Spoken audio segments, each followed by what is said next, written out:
Praise the lord. ఈ సాయంకాలపు వేళ దేవుడు నీకు ఇస్తున్న వాగ్దానము కీర్తనల గ్రంథము 119వ అధ్యాయము 56వ వచనం. నీ ఉపదేశమును అనుసరించి నడుచుకొనుచున్నాను, ఇదే నాకు వరముగా దయచేయబడి ఉన్నది.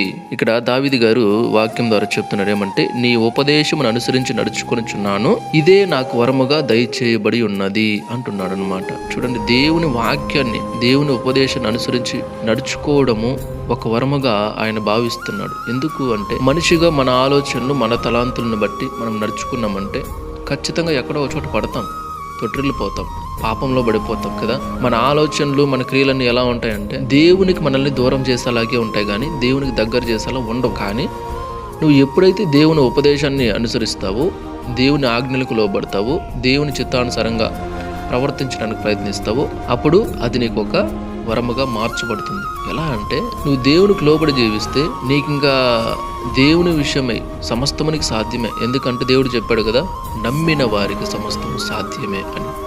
క్రైస్తలా కాబట్టి ఆయన ఉపదేశం అనుసరించి నడుచుకుంటే అది మనకి ఒక వరముగా దయచేయబడుతుంది అన్నమాట. Praise the lord.